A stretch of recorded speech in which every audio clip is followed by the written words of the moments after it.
UK property investment hotspots beyond London, a regional analysis.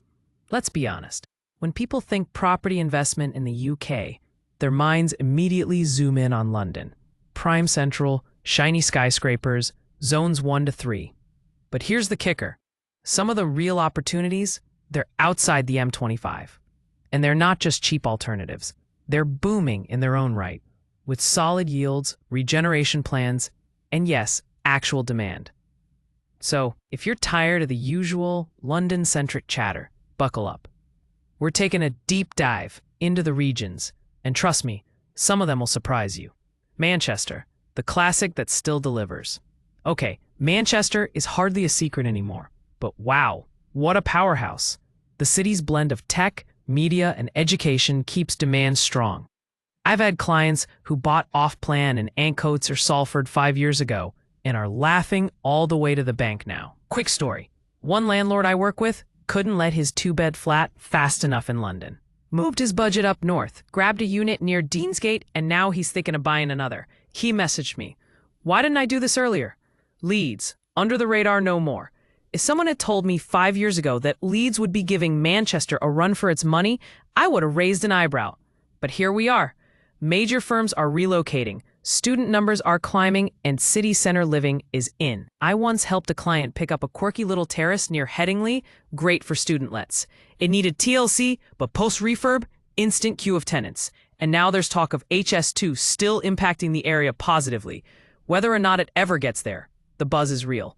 Birmingham. Big plans, bigger payoffs. Birmingham's been playing the long game, and it's working. The big city plan, the Commonwealth Gang spotlight, and improved rail links have made it a darling among savvy investors. Average yields, around 5.5% to 6%. And if you're clever with it, say a HMO near the university, you can do even better. One of my mates, also an agent, sourced a block conversion in Selly Oak. Slightly rough around the edges, but 4 units all let within 2 weeks. His investor is already scouting for a second site. Sheffield, the quiet climber. Not flashy, not loud, but quietly powerful. Sheffield has 2 unis, a huge student population, and a growing demand for quality rentals. Plus, average prices still leave room for first-time investors. Here's a tip. Look at areas like Crooksmoor or Kelham Island. A client of mine turned a tired ex-council flat into a smart little student rental and hasn't had a single week's vacancy since. And the cash flow? He calls it his Friday pint money. It's a bit more than that, actually. Liverpool, don't let the headlines fool you. Yes, we've all read about stalled developments and investor traps. But don't let that put you off entirely. If you stick with well-established developers and focus on areas with real demand, like the Baltic Triangle or Wavertree, you're golden. I helped an overseas buyer pick up a duplex flat in Rope Walks. Fully managed, mid-term lets. She was nervous, first UK buy, but now it's one of her top-performing assets. Just do your homework. Not all that glitters is gold in Liverpool. Glasgow, Scotland's investment sleeper. Everyone's eyes are on Edinburgh, but Glasgow? That's where the yields are. Loads of young professionals, big student hubs, and regeneration in the East End make it a no-brainer.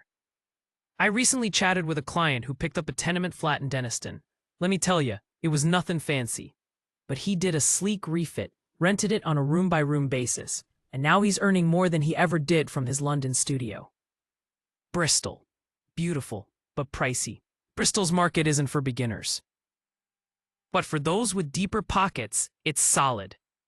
The tech and aerospace scene draws in high-income renters, and there's a sustainability vibe that really appeals to Gen Z tenants. I once got involved in a bidding war over a garden flat in Clifton. Yes, a garden flat. Insane demand.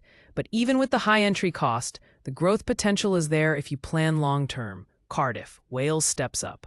The Welsh capital is buzzing. Infrastructure investments, student growth. And a cool art scene are driving rental demand, especially around Cathays and Roath. And prices? Still reasonable compared to English counterparts. One of my clients flipped a tired 3-bed terrace into a modern HMO for young professionals. Let in days. That done in 6 weeks project netted him a 12% ROI in year 1. Bonkers. Newcastle, the underdog with bite. I always say Newcastle is misunderstood.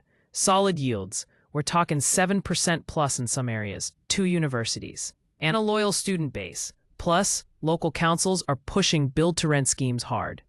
Pro tip, Gosforth and Jesmond are popular, but slightly less trendy, Heaton has serious potential. A friend of mine self-managed 2 semis there. Turned out better than his London flat and came with actual outdoor space. So where's the best spot?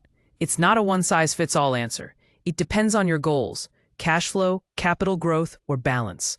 What I will say is this: if you're still laser-focused on London alone, you're missing the wider picture. Look up, look north, look west. UK's full of opportunity. You just have to be bold enough to look past the capital.